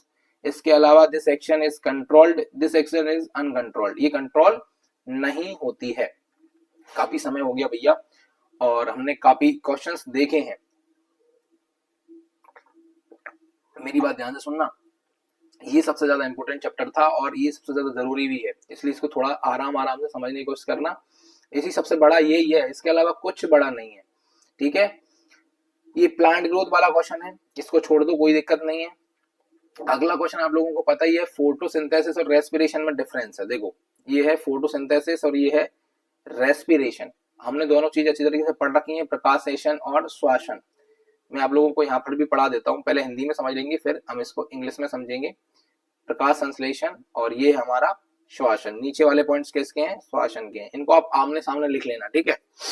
Hindi वाले पहले हिंदी में समझिए, इसलिए इंग्लिश मीडियम वालों को समझा रहा हूँ, हिंदी में समझिए भैया, आप लोगों को हिंदी में समझ में आता है मुझे पता है। हमारे यहाँ इंग्लिश का मतलब क्या होता है, लिखो इंग्लिश में, बोलो हिंदी में, उसी को तो बोलते हैं इंग्लिश पढ़ना, ठीक है। हमारे यहाँ अलग से इंग्लिश थोड़ी होती है। चलिए जैसे इसकी बात अगर हम बात करें, है प्रक्रिया पौधों की हरी कोशिकाओं में होती है, किसमें होती है, हरी कोशिकाओं में होती है, जिसमें क्लोरोफिल होता है, ठीक है। यह प्रक्रिया पौधे और जानवरों की सभी कोशिकाओं में होती है, सभी कोशिकाओं में होती है। यह प्रक्रिया है क्रिया एक एनाबॉलिक है और ये कैटाबॉलिक है, ठीक है। ये रटना है, मेरी बात सुनो, अब आपके पास समय नहीं है, मैं आप लोगों को एनाबॉलिक कैटाबॉलिक समझा चुका हूं पहले, आप लोगों के लिए अभी समय नहीं है। पुरानी वीडियोस देखोगे तो उसमें आपको एनाबॉलिक कैटाबॉलिक सब समझा रखा मैंने। है प्रक्रिया में CO2 कोशिकाओं में प्रवेश करती है, O2 बाहर निकलती है। याद रखना, इसमें CO2 अंदर जाती है, O2 बाहर निकलती है। इसमें O2 प्रवेश करती है, CO2 निकलती है, उल्टा है, ठीक है। यह प्रक्रिया सूर्य प्रकाश की उपस्थिति में होती है। यह प्रक्रिया सूर्य प्रकाश के अंधेरे दोनों में होती है। यह क्रिया पौधे का सूखा वजन बढ़ाता है ना, यानी कि उसका ड्राई मैटर को बढ़ा देता है, ये वजन को कम करता है क्योंकि इसमें वजन को घट के एनर्जी में कन्वर्ट किया जा रहा है, ठीक है। यह क्रिया क्लोरोफिल में होती है, ये माइटोकॉन्ड्रिया में और साइटोप्लाज्म में होती है। बात ध्यान से सुनो, फोटोसिंथेसिस वो होता है जिसमें खाना बनता है सनलाइट की प्रेजेंस में। रेस्पिरेशन वो होता है जिसमें बना हुआ खाना पच के एनर्जी बनाता है, ठीक है। आ गई बात समझ में, इसलिए चलिए देखो ये समझिए यहाँ पे, this process take place in the green cells plant which the contain chlorophyll, ये ग्रीन सेल में क्लोरोफिल की मदद से होती है। This process take place all the cell plants and animals, plant और एनिमल दोनों में, जबकि ये किसमें है, ओनली प्लांट में। This action is a anabolic, this action is a catabolic. इसमें O2 क्या होती है, एंटर्स और CO2 कम आउट। फोटोसिंथेसिस में CO2 जाती है, O2 छूटती है। इसमें O2 एंटर, CO2 बाहर, ठीक है। This process take place in the presence of sunlight, जिसमें कोई डार्कनेस वगैरह लाइट वाइट सब में होती है। इसके अलावा this action is the dry weight of the plant increase, dry weight को बढ़ा देता है, डिक्रीज कर देता है ना। Take place in the chlorophyll, ये कहाँ होती है, माइटोकॉन्ड्रिया में और साइटोप्लाज्म में होती है, ठीक है। याद रहेगा बस, इसको एक बार दो बार तीन बार पढ़िए, वीडियो को आगे पीछे करके के देखते रहिएगा, ठीक है। चलिए इसके बाद आपका आता है भैया सबसे इंपॉर्टेंट क्वेश्चन, आज के डिफरेंस में अगर बात करूं तो सबसे इंपॉर्टेंट यही है। अच्छा आप लोगों से एक बात बोलनी है, देखिए भाई साहब, आप लोग क्या है, जैसे मेरी बात ध्यान सुनिएगा, अभी हम डिफरेंस पढ़ रहे हैं।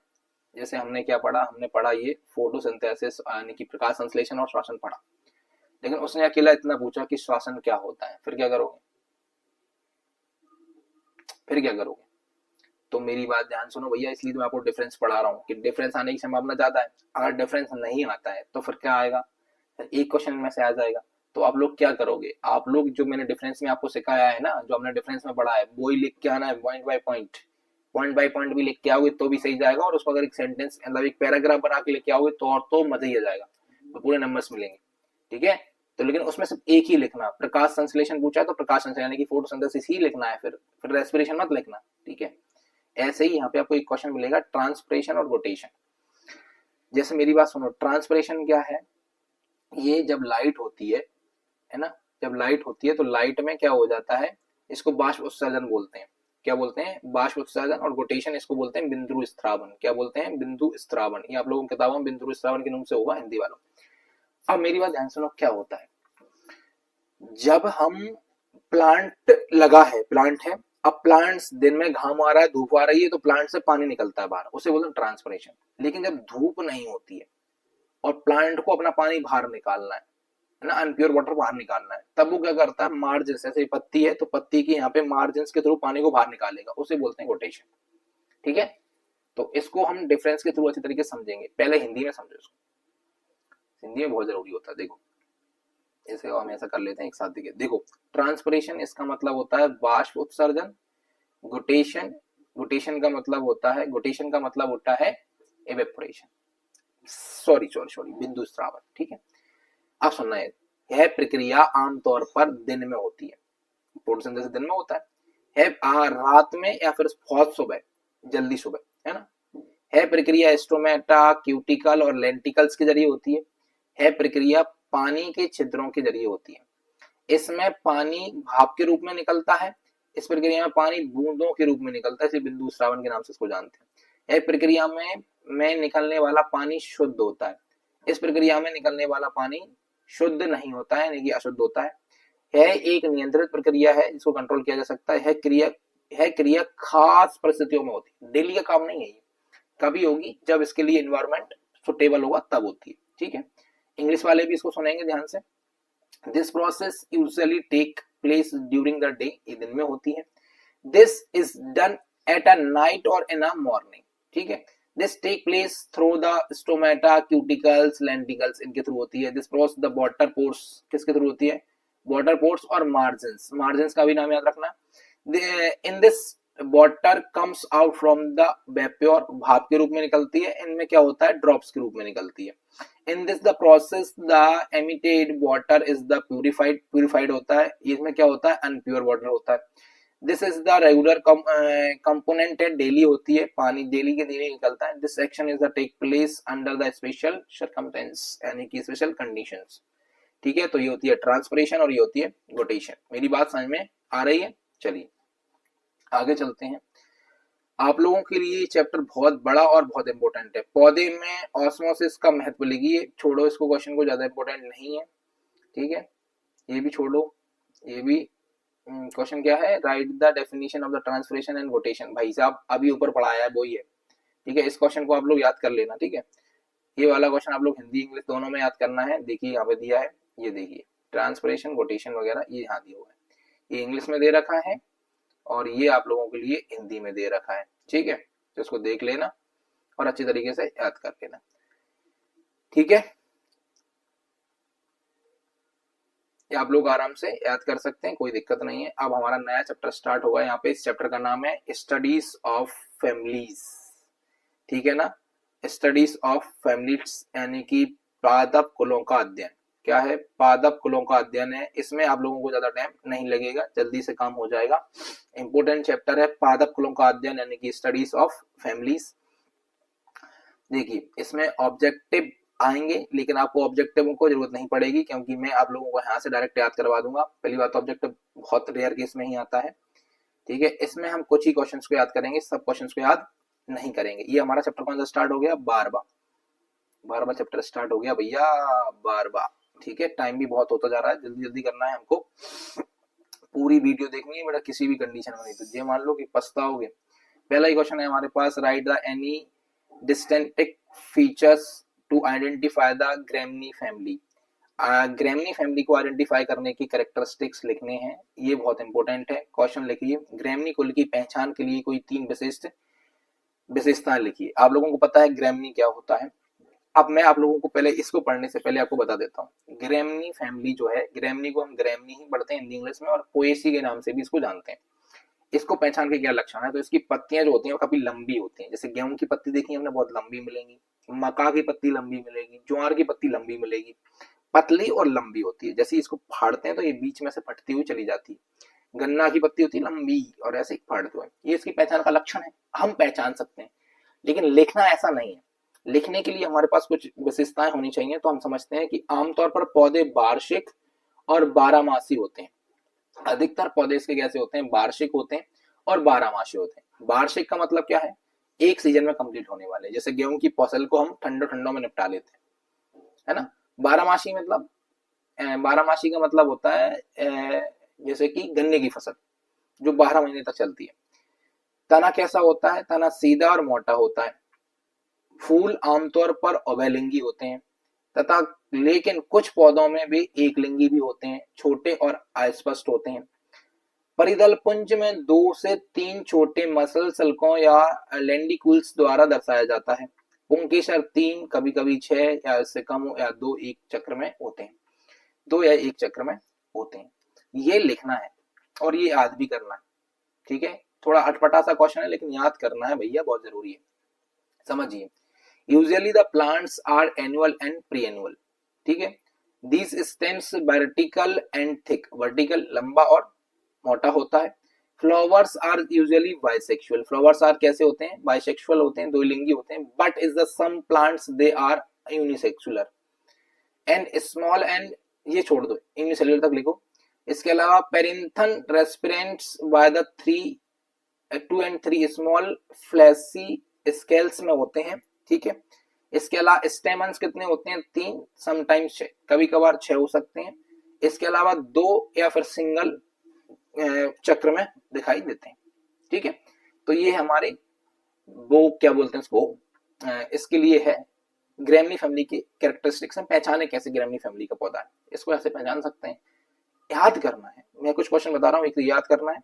चलिए अगला क्वेश्चन हमको याद करना है, write the economics importance of Gramineae family. इस पे लगा ये very most, very very most, इसको नहीं छोड़ना है, ठीक है। पहले हिंदी में समझा देते हैं। ग्रेमनी कुल का आर्थिक महत्व लिखिए कोई 3 बिंदुओं पर, ठीक है। तो पहले, सबसे पहले होता है खाद्य पदार्थ। सबसे पहले क्या होते हैं, खाद्य पदार्थ। तो गेहूं, धान, मक्का, बाजरा आदि अनाज को पीसकर आटा बनाकर और रोटियां बनाने के लिए भोजन के रूप में इस्तेमाल किया जाता है। दूसरा है चीनी, गन्ने के रस से चीनी और गुड़ बनाया जाता है। तीसरा है बांस, इसके तनों को इस्तेमाल टोकरियां, सीढ़ियां, झोंपड़ियां और घरों की छत बनाने में होता है। रेसे, रेसे इसको छोड़ दो, इसकी जगह इसको इत्र, खसखस की जड़ों से जो है इत्र बनाया जाता है। खसखस की जड़ों से क्या बनाया जाता है, इत्र बनाया जाता है। तो सबसे पहले खाद्य पदार्थ लिखिए, गेहूं, धना, मक्का, इनको पीस के आटा बना के रोटी बनाते हैं। चीनी, गन्ने से चीनी बनाई जाती है। बांस, बांस से सीढ़ी, घर, टोकरियां बनाई जाती हैं। इत्र, खसखस की जो जड़ें होती हैं उनसे इत्र बनाया जाता है, परफ्यूम बनाया जाता है, ठीक है। तो इंग्लिश मीडियम में भी हम, ये बहुत इंपॉर्टेंट है और आसान भी है ना। मैं तो ये बोल रहा हूँ आपको, यही क्वेश्चन आपको पेपर में मिल जाए बढ़िया रहेगा। फूड आइटम्स, तो cereal grain, cereals grains like wheat, paddy, maize, millets etc are grounded into flour and use the food to make rotis, है ना। Sugar, sugar and jaggery, sugar and jaggery मतलब शक्कर और गुड़, are made from the sugarcane juice, sugarcane के juice से बनाया जाता है। Bamboo, its stems are used to make the basket, straws, है ना, जो सीढ़ीज होती हैं, हट्स, है ना, और रूफ, ये बनाए जाते हैं ऑफ हाउसेस। फाइबर छोड़ दो। परफ्यूम याद रखो, perfume is the made by from the roots of poppy, poppy मतलब खसखस, ठीक है ना, इससे बनाई जाती है, ठीक है। याद रखना है, बहुत इंपॉर्टेंट क्वेश्चन है। अगला क्वेश्चन आपके पास आता है, write the economics importance of Malvaceae family. अब ये मालवेशी फैमिली क्या है, इसको भी हमको याद रखना है, मालवेशी फैमिली को याद रखना है। फूड आइटम, देखो फूड आइटम में क्या है, ओकरा, ओकरा मतलब होती है भिंडी। Fruits and silk, cotton, flowers, birds are use to vegetable, है ना। फाइबर्स, तो fibres obtain from the cotton, है ना। मेडिसिन, मेडिसिन की अगर हम बात करें तो जो है ना, रूट एंड ब्रेक और द यूरिना रेपेंडा, यूरेनिया रेपेंडा एक पौधा होता है मालवेसी फैमिली में, उसका यूज करा जाता है। ऑर्नामेंटल प्लांट्स में आपको पता ही है हिबिस्कस, जिसे अपन गुड़हल का बोलते हैं, गुड़हल इसमें यूज होती है। फ्लावर कलर भी हिबिस्कस से बनाया जाता है, ठीक है। हिंदी मीडियम वाले देखो, मालवेसी परिवार के आर्थिक महत्व को लिखिए। तो पहले सबसे पहले खाद्य पदार्थ, तो भिंडी के फल को हम खाने के लिए यूज करते हैं। इसके अलावा हम बात करते हैं रेशे की, तो कपास से रेशा प्राप्त होता है। औषधि की बात करते हैं तो यूरिना रेपेंडा करके एक पौधा है, उसकी जड़ से जो है और छाल से निकाला गया रस हाइड्रोफोबिया, है ना, पानी से डरने लगने वाली बीमारी होती है, हाइड्रोफोबिया में उपयोग किया जाता है। सजावटी पौधों की अगर बात करें तो गुड़हल, गुलखैरा जो होता है ना, ये पौधे शोभाकारी पौधे होते हैं। गुड़हल याद रखना आप तो बस, है ना। रंग, तो गुड़हल के फूलों से लाल रंग निकाला जाता है, जिसका उपयोग शू पॉलिश बनाने के लिए किया जाता है, ठीक है ना। तो बहुत इंपॉर्टेंट क्वेश्चन था। अब क्वेश्चन आता है पांचवा वाला, ये भी बहुत इंपॉर्टेंट है क्वेश्चन, ठीक है ना। क्वेश्चन ये पांचवा वाला भी क्या है, बहुत इंपॉर्टेंट है, वेरी मोस्ट है। कैसे देखो, right the common name and the botanical name of any 3 plants of economics importance of Solanaceae family. तो सबसे पहले सोलेनेसी फैमिली के हम क्या करते हैं, बॉटनिकल नेम लिख देते हैं। जैसे कि पहले इंग्लिश वाले और हिंदी वाले कोई फर्क नहीं पड़ता, सेम ही है। जैसे हिंदी वालों को ही पढ़ा देता हूँ पहले मैं, देखो रात की रानी जो होती है, रात रानी फूल होता है, इसको बोलते हैं, इसका बॉटनिकल नेम हो जाता है, वनस्पतिक नाम होता है स्ट्रेटम नॉक्टेनम। टमाटर का होता है लाइकोपर्सिकम, है ना, लाइकोपर्सिकम एक्सिकुलेंटम, ये टमाटर का याद रखिए। तंबाकू का होता है निकोटीना टेबकम, तंबाकू याद रखिए। बेलाडोना, एट्रोपा बेलाडोना, ठीक है। मिर्ची का कैप्सिकम एनम होता है। आलू का होता है सोलेनम ट्यूबरोसम। अश्वगंधा का होता है बिथेनिया सेमनीफेरा। सोलेनेसी फैमिली में अगर आप देखोगे तो आलू, भटा, टमाटर, अश्वगंधा और तंबाकू, ये पौधे आते हैं, ठीक है। तो इसका इकोनॉमिक इंपोर्टेंट तो आप ऐसे भी लिख सकते हो, कोई दिक्कत ही नहीं है ना। सब्जियां बनाने के लिए करा जाता है, चिप्स बनाने के लिए आलू का यूज करा जाता है। अब देखो टमाटर का बॉटनिकल नेम आपको पता ही है, लेप्सिकम, है ना। और टोबैको का निकोनिटीना टोबैकम, है ना। चिली का कैप्सिकम एनम, पोटैटो का सोलेनम ट्यूबरोसम, है ना। ये याद रखो। अश्वगंधा, ओडोर यानी कि अश्वगंधा जो होती है बिथेनिया सेमनीफेरा होती है। इनके नाम याद रखने, हिंदी इंग्लिश में कोई डिफरेंस नहीं होता है, अच्छी तरीके से याद रखने, बस बॉटनिकल नेम ये आपको आ सकते हैं, कॉमन नेम और बॉटनिकल नेम, ठीक है। अपनी मर्जी से लिखने होते हैं तो 5 याद रखिए। Write the any 5 and 3 characteristics of Cruciferae family. Cruciferae परिवार की 5 या 3 खास विशेषताएं लिखिए। तो मेरी बात ध्यान सुनो, इस चैप्टर को आप थोड़ा सा याद करने की कोशिश करना, क्योंकि अच्छा क्वेश्चन है। इसमें फूल पूरे काइटिनस होते हैं, ठीक है ना। सेपल्स होते हैं 4, आप तो ऐसे याद रख दो, सेपल्स 4 होते हैं, पंखुड़ियां 4 होती हैं, ठीक है।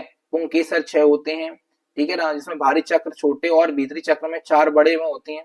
स्त्री केसर होता है, स्त्री केसर मतलब फीमेल पार्ट्स होता है। देखो अब डायरेक्ट ये वाली जो याद नहीं हो रहा है वो मत करो, ऐसे ये वाला याद करो कि सेपल्स आर 4, है ना, petals are 4, corolla is the circum form में होते हैं। इसके अलावा गाइनोशियम इज द ब्रैकीफिलस, है ना, ठीक है। तो ऐसे जो जो पॉइंट याद हो जाएं वो याद करो। और आपको बताऊं ना, सबसे ज्यादा इंपोर्टेंट इसमें है इकोनॉमिक्स इंपोर्टेंस, इकोनॉमिक्स इंपोर्टेंट। इसके अलावा आप याद करो इसमें बॉटनिकल नेम, बस ये 2 चीजें याद कर लो। ये चीजें तो आप हल्का हल्का देखते जाना, अगर बाई चांस फंस गए तो ऐसा कर सकते हैं। Write the economics importance of the Cruciferae, देखो ये चैप्टर याद करो, ये बहुत इंपॉर्टेंट फूड। अब कूशीफेरिया का क्या होता है, देखो कूशीफेरिया में आपको हिंदी में पढ़ा देता हूँ। भोजन देखो, कूशीफेरिया में गोभी, पत्ता गोभी का नया, फूल गोभी, ये सब क्या होते हैं, फूल गोभी, पत्ता गोभी। इसके अलावा मूली, ये सब खाने में यूज करते हैं। तेल, तो सरसों के बीजों का उपयोग तेल निकालने में किया जाता है। दवाएं, तो मूली की जो जड़ें होती हैं वो पत्तियों का रस निकाल के पीलिया की दवाई बनाई जाती है। सजावटी पौधे, तो चांदनी का पौधा इसमें आ जाता है। मसाले, तो सरसों का उपयोग मसालों में करते हैं, ठीक है ना। ये क्या कूशीफेरी फैमिली। तो ये तो सेम इंग्लिश में लिखा हुआ है, तो इंग्लिश मीडियम वालों आप यहीं से देख लेना इसको, ठीक है। इसमें और कुछ ज्यादा क्वेश्चन है नहीं, आपको बस इतने याद रखिए। ये अब ये क्वेश्चन बहुत इंपॉर्टेंट है। जनरल बॉटनिकल्स, है ना, जैसे कि कॉटन यानी कपास, इसको बोलते हैं गॉस्पियम हॉर्निसियम। भिंडी, इसको बोलते हैं हिबिस्कस एस्कुलेंटम। गुड़हल, हिबिस्कस रोजा साइनेसिस, बहुत इंपॉर्टेंट है ये वाला। गुलखैरा, इसको बोलते हैं एथिलिया रोजा, है ना। इसे लास्ट में जो है ना, इसे गुलखेरा उसे बोलते हैं, अथेनिया रोजा। ओखरा यानी भिंडी होती है, भिंडी का होता है हिबिस्कस एस्कुलेंटस, ठीक है, इनको याद रखना। लेडी फिंगर के नाम से भी आ सकती है, ठीक है। ये फ्लावर फॉर्मूला आप लोगों को याद नहीं करनी है। ऑफलाइन वाले जो बच्चे अगर देख रहे हैं उनको याद करके रखना है, क्योंकि उनको मैं पढ़ा चुका हूँ, ठीक है। ग्रेमनी फैमिली की अगर हम बात करें तो सुगर के नाता ग्रेमनी फैमिली में, जिसको सिकेरम ऑफनिसिनेरम बोलते हैं। मेज यानी मक्का आती है, जिया मेज बोलते हैं, है ना। शोरगम आती है जिसे शोरगम वल्गेर बोलते हैं। पैडी यानी राइस आता है, ओराइजा सटाइवा बोलते हैं। वीट टिटिकम एस्टिवम आता है। बस ये हो गया, ये ग्रेमनी फैमिली के देखो, गन्ना, सिकेरम ऑफनिसिनेरम, मक्का, जिया मेज, सरगम, शरगम नहीं होती, सोरगम होती है, इसको अब ज्वार बोलते हैं। क्या बोलते हैं बेटा? ज्वार बोलते हैं, ज्वार याद रखना। सोरगम बल्गेयर बोलता है धान यानी कि ओराइजा सटाइवा होता है, गेहूं को टिटिकम एस्टिवम बोलते हैं, ठीक है। ये देखो, ये common name of Cruciferae family, Cruciferae family, जिसमें आप लोग देखोगे, ये देखो मस्टर्ड यानी कि सरसों, इसको बोलते हैं ब्रेशिका कैप्सिफेटम। रेडिस, रेडिस मतलब मूली, इसको बोलते हैं रेफनस, है ना, सेटाइबस। कैंटी टेप्टम जो होता है, इसको कैंडी टुफ्टेड बोलते हैं, इसका हिंदी नाम भी यही होता है ना। आई बोरेस अमारा, राई। अब देखो मस्टर्ड अलग होती है, मस्टर्ड मतलब विदेशी होती है, पीली लाई बोलते हैं, और राई होती है भारतीय सरसों से बोलते हैं। ब्रेशिका जूशिया, इसका होता है ब्रेशिका कैप्सिस्टस, और ये होती है जूशिया। फूल गोभी जिसको बोलते हैं ब्रेशिका ओलेरेशिया, है ना, कॉलीफ्लावर जिसे बोलते हैं अपन, ठीक है। ये मिर्ची का थोड़ा सा क्वेश्चन इंपोर्टेंट है, ये देख लेना बस। अब इसमें कुछ भी नहीं देखना है आप लोगों को, बस ये देखना है। अब मेरी बात ध्यान सुनो, मैं आपको यहाँ बता देता हूँ वो क्या क्या करना है। 4 फैमिली थी, कितनी फैमिली थी? 4। चारों फैमिली के इकोनॉमिक इंपोर्टेंट याद रखना, आर्थिक महत्व याद रखना, आर्थिक महत्व। चारों फैमिली के कॉमन नेम, कॉमन नेम और बॉटनिकल नेम, और बॉटनिकल नेम मतलब कि समान नाम और बॉटनिकल नाम उनके 4-4 पौधों के। बस 101% क्वेश्चन यहीं से फंसेगा। चारों फैमिली के इकोनॉमिक इंपोर्टेंस और 4 ही फैमिली के कॉमन नेम और बॉटनिकल नेम, बस और कुछ नहीं करना है, ठीक है। इतना याद रखना है, ये चैप्टर आपका कंप्लीट हो जाएगा। अब आता है माइक्रोबायोलॉजी। अगर माइक्रोबायोलॉजी की बात करें तो ये आप लोगों के लिए इंपोर्टेंट है, और इसमें ऑब्जेक्टिव इंपोर्टेंट है। अच्छी बात क्या है कि इसमें ऑब्जेक्टिव इंपोर्टेंट है, एक बार हम देख लेते हैं, ठीक है ना, एक बार हम देख लेते हैं, ऑब्जेक्टिव ही इंपोर्टेंट है इसके, ठीक है। इसमें क्वेश्चंस देख लेते हैं, क्वेश्चन बड़े हैं क्या? क्वेश्चंस हैं, व्हाट इज एल्गी, नहीं कोई मतलब नहीं है आपको इसके बॉटनिकल नेम वगैरह नहीं, इसके जो ऑब्जेक्टिव है वो याद करने। इसमें से ऑब्जेक्ट आएगा 100%, क्वेश्चन याद मत करना, मैं लिख के दे रहा हूँ, ठीक है। ऑब्जेक्टिव याद कर लो, ऑब्जेक्टिव ही आएगा, लेकिन ऑब्जेक्टिव में बहुत टाइम लग जाता है, इसलिए मैं आपको जल्दी जल्दी पढ़ा देता हूँ, ठीक है। बहुत ऑब्जेक्टिव है भैया, इसमें तो 28-29 ऑब्जेक्टिव है, ठीक है, बहुत इंपोर्टेंट ऑब्जेक्टिव है। 1 मिनट रुकना, इसकी हम बुक उठा के इसके साथ में पढ़ देंगे। चलिए पहला ऑब्जेक्टिव निकाल लेते हैं। पहला ही ऑब्जेक्टिव आप लोगों के सामने आएगा ये, ठीक है। यहां से बताइए, the virus responsible for AIDS, AIDS, AIDS, AIDS बीमारी आप लोगों ने सुन रखी होगी, तो एड्स के लिए कौन सा वायरस जिम्मेदार होता है, बताइए जरा। एड्स के लिए कौन सा वायरस जिम्मेदार होता है? अच्छी बात है, हिंदी के साथ में यहाँ पे लिखा हुआ है। एड्स के लिए जिम्मेदार वायरस का नाम बताइए। तो एड्स के लिए वायरस होता है एडिनो वायरस। कौन सा होता है? एडिनो वायरस, एडिनो वायरस, ठीक है। इसमें जो है ना एडिनो वायरस होता है एड्स के लिए जिम्मेदार। फिर उसके बाद दिया है अगला, सूक्ष्म जीवों को कार्बनिक पदार्थ को अपघटित करते हैं, तो microorganisms that the decompose organic matter are. सूक्ष्म जीव जो कार्बनिक पदार्थ को डिकम्पोज करते हैं वो कौन से वाले होते हैं? जल्दी से कमेंट में आंसर इसका मारिए। तो इसका आंसर आ जाएगा भैया एक्टिनोमाइसेक्टस, ठीक है ना, डी वाला जो है ये सही है। ये इंपोर्टेंट क्वेश्चन था। अगला क्वेश्चन देखिएगा, from which fungus is gibberellin hormones obtained. Gibberellin hormones किस फंगस से बनाया जाता है? ये अच्छा क्वेश्चन है ना, क्योंकि इसमें सारे नाम जिबरेलिन से स्टार्ट हो रहे हैं। बताइए जरा, तो इसका नाम याद कर लीजिए अच्छी तरीके से, जिब्रीला फोजुकोराई, है ना, याद रखना। पहला वाला जो ऑप्शन है जिब्रीला फोजुकोराई, ये वाला, ये वाला जो है ना, जिब्रेला जिब्रेला फोजुकोराई जो है, ये वाला इंपोर्टेंट है, फर्स्ट वाला है ना, ये इसका आंसर होता है। फोजुकोराई याद रखना, फोजुकोराई। जिब्रेला नाइजर है, ये नहीं, जिब्रेला फोजुकोना नहीं, जिब्रेला फोजुकोराई वाला, ये वाला जो है ये सही होता है। इससे क्या होता है, जिब्रिन हार्मोन बनाया जाता है, ये फंगस होता है। बिच है ना, which nucleic acid, which nucleic acids are various made of, virus काय से बना होता है, कौन से न्यूक्लिक एसिड बना होता है, वायरस किस न्यूक्लिक एसिड से बना होता है, ये इंपॉर्टेंट क्वेश्चन है। क्वेश्चन नंबर 4 है, बताइए जरा।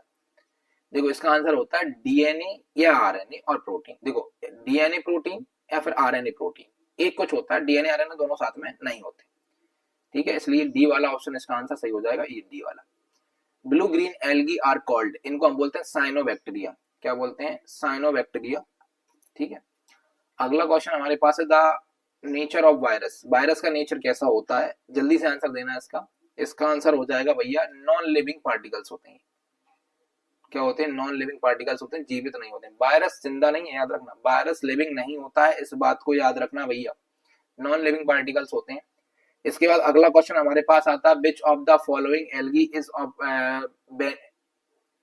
बेनिफिशियल इन नाइट्रोजन फिक्सेशन, तो इनमें से कौन सा वाला जो है वो नाइट्रोजन फिक्सेशन के लिए होता है, ये मुझे लग रहा है इसका जो वाला आएगा बोथ। एनाबीना भी इंपोर्टेंट है हमारे लिए और नॉस्टिक भी इंपोर्टेंट है, यानी कि सी वाला आंसर इसका सही जाएगा। एनाबीना और नॉस्ट्रोक दोनों ही इंपोर्टेंट होते हैं हमारे लिए। विच of the following contains more protein, इनमें से कौन से में ज्यादा प्रोटीन्स होते हैं, किसमें अधिक प्रोटीन होता है, नॉस्ट्रोक में, एनाबीना में, कोरोला में, अल्बा में, जल्दी बताइए। क्वेश्चन नंबर है 8, 8 का ऑप्शन हो जाएगा सी, केलोरेला, है ना। फंगी आर, फंगी क्या होते हैं बताइए, कवक क्या होते हैं, स्वजीवी, स्वपोषी, परजीवी, बहुपोषी, इनमें से कोई नहीं, जल्दी से 90 का आंसर दीजिएगा। 90 का आंसर है परजीवी होते हैं। क्या होते हैं, परजीवी होते हैं। एल्गी आर, एल्गी क्या होते हैं बताना जल्दी से, एल्गी क्या होते हैं जल्दी बताना है। सहवाल्स होते हैं, स्वपोषी, परजीवी, मृतपोषी, सजीवी, तो ये स्वपोषी होते हैं, है ना, ऑटोगेनिक होते हैं। इसके अलावा ये इंपोर्टेंट क्वेश्चन देखें, वो लगाते जाएंगे, ये देखना आप सेम है, वही के वही आ रहा है वापस से, ठीक है। जैसे ये क्वेश्चन अगर आप देखोगे ना, which of the following bacteria is the beneficial for humans, humans के लिए कौन सा बेनिफिशियल है, Mycobacterium leprae, Streptococcus lactis, Vibrio cholerae और सैल्मोनेला टाइफी। दादा ये तो टाइफाइड वाला, ये तो बिल्कुल इंपोर्टेंट नहीं है, बताइए जरा इसका आंसर। इसका आंसर आप लोगों से जानना चाहेंगे हम, सबको पता है स्ट्रेप्टोकोकस लैक्टिस, है ना, ये वाला, क्योंकि इससे हम दही बना लेते हैं, दूध से दही बनाने में मदद करता है, बाकी ये सब बीमार करते हैं हमको, ठीक है। इसमें और क्वेश्चन अगर आप देखोगे कौन सा, आप लोग ये पढ़ते जाना, ठीक है, इनके आंसर देख लेना, इंपोर्टेंट कुछ लग नहीं रहा इसमें ना। इसके अलावा एन एग्जाम्पल ऑफ नेमोटोडा, नेमोटोडा का एग्जाम्पल बताइए जरा। नेमोटोडास का जो है ना, नेमोटोडास का एग्जाम्पल बताइए। नेमोटोडास का एग्जाम्पल होता है एस्केरिस, कौन सा होता है, एस्केरिस। इतने सारे नहीं पढ़ने हैं आपको, इंपोर्टेंट पढ़ लेने, ठीक है। प्रोटोजोआ आर, प्रोटोजोआ क्या होते हैं ये बताइए जरा, प्रोटोजोआ क्या होते हैं, प्रोटोजोआ क्या होते हैं, प्रोटोजोआ होते हैं एक कोशिकीय परजीवी, क्या होते हैं, यूनिसेल्युलर पैरासाइट्स।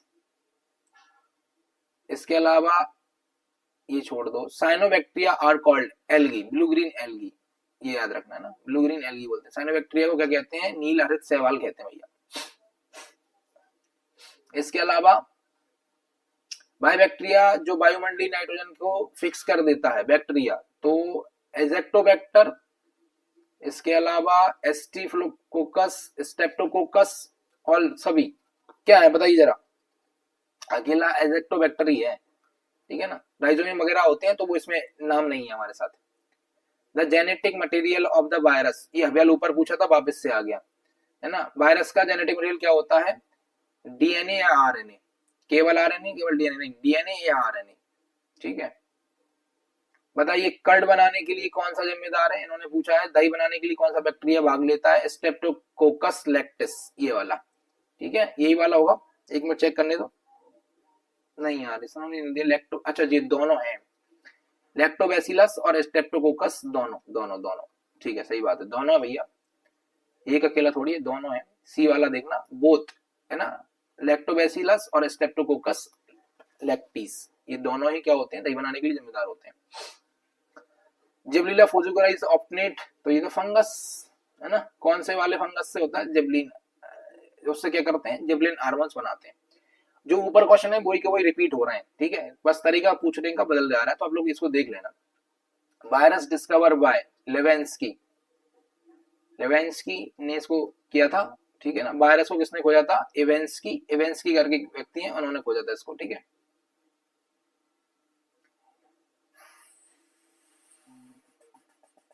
ठीक है, आप लोग थोड़ा देख लेना, इसमें आंसर आगे पीछे हो रहे हैं, लेकिन आप लोगों को सारे आंसर क्वेश्चंस मिलेंगे, ठीक है, देखते रहना।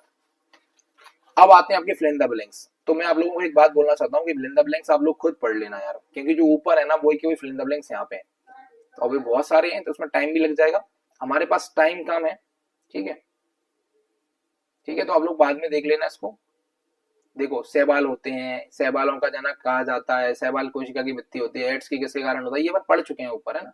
तो ये आप लोग इसके आंसर यहाँ पे देख लेना, क्वेश्चन आराम से रोकना और इनके आंसर देखना। ये देखो, ये आप लोगों को आंसर दिख रहा है इसके, हिंदी वालों के लिए आराम से मैं यहाँ पे बता देता हूँ, देखो ये रुक रुक के आराम से पढ़ लेना है इनको, ठीक है। ये दो चैप्टर है, ये वाला और 15 वाला, इन दोनों को आप आराम से देख लेना, कोई दिक्कत नहीं है, ठीक है। मैं इंग्लिश में बता देता हूँ, ये देखो ये है, ठीक है। इंग्लिश के यहाँ पर आप देखोगे, यहाँ पे अब वापस ला के आराम से रोको बोल्डी को, वीडियो को, और उसके बाद इनके आंसर्स पढ़ो, यहाँ पे इसके आंसर दिए हुए हैं, ठीक है, आराम से हो जाएंगे, कोई दिक्कत नहीं है। स्क्रीनशॉट भी ले लेना इनके। चलिए अब हम बात करते हैं ट्रू फॉल्स की। ट्रू फॉल्स भी सेम होते हैं, ठीक है। मैं ये चाहता हूँ कि मैं इनको एक भाषा में पढ़ा दूं, या तो हिंदी में या फिर इंग्लिश में। तो हम इनको ना हिंदी में पढ़ लेते हैं, क्योंकि इंग्लिश वालों को समझ में आ जाएंगी, मैं समझा दूंगा आप लोगों को, ठीक है, क्योंकि दोनों एक साथ पढ़ने में ना हमारा टाइम वेस्ट हो जाएगा। जैसे इसमें दिया है ट्यूबरक्लोसिस वायरस से कौन सी बीमारी होती है, तो ट्यूबरक्लोसिस वायरस से होने वाली बीमारी का नाम है टीबी। इन्होंने क्या बोला है, ट्यूबरक्लोसिस वायरस से होने वाली बीमारी है ट्यूबरक्लोसिस। अच्छा ये एक साथ नहीं दिया, अलग अलग है। ट्यूबरक्लोसिस वायरस होने वाली बीमारी है, तो बिल्कुल सही बात है, ट्रू है ये, है ना, सही दिया हुआ है। इसके अलावा एक्टिनोमाइसिटिस मिट्टी के ऑर्गेनिक पदार्थों का डिकम्पोज करते हैं, ये भी सही बात है। लैक्टोबैसिलस लैक्टी लेदर इंडस्ट्री में उपयोग होता है, गलत, ये तो डेयरी इंडस्ट्री में यूज होता है। साइनोबैक्टीरिया के कारण लाल सागर लाल दिखता है, साइनोबैक्टीरिया के कारण, बिल्कुल सही बात है। हैजा बैक्टीरिया से होने वाली बीमारी है, हैजा बोले तो 5वें नंबर पे, और ये सही बात है। कुष्ठ रोग वायरस, कुष्ठ रोग को जो बोलते हैं ना, एक प्लेग टाइप का होता है ना, तो किससे होता है, कुष्ठ किससे होता है, तो ये गलत है, वायरस से नहीं होता, ये बैक्टीरिया से। दही बनाने में वायरस का यूज होता है, गलत है, बैक्टीरिया का यूज होता है। बच्चों में पोलियो की बीमारी वायरस से होती है, सही बात है, 8वां वाला बिल्कुल सही हो जाएगा। देखो Streptococcus lactis bacteria dairy industry में यूज होता है, ये सही बात है। नेमेटोडास मिट्टी में मिनरल सॉल्ट्स की मात्रा बढ़ा देते हैं, नेमेटोडास, है ना, तो ये बात बिल्कुल सही है। खसरा बैक्टीरिया से होने वाली बीमारी है, खसरा, है ना, दमा जिसे बोलते हैं, ये गलत है, गलत है, गलत है, गलत। फंगस में सिर्फ सेक्सुअल रिप्रोडक्शन होते हैं, गलत बात है, गलत बात है। अब देखो इंग्लिश वालों के लिए क्या करना है, आप लोगों के लिए मैं देखो यहाँ पे ये क्वेश्चन दिख रहा है, दिख गए, ये क्वेश्चन दिख गए और इनके आंसर्स दिख गए, ट्रू फॉल्स दिख गया, बस कर लेना आराम से, मैंने समझा तो दिया, उसमें कुछ है नहीं, वही के वही रिपीट हो रहे हैं।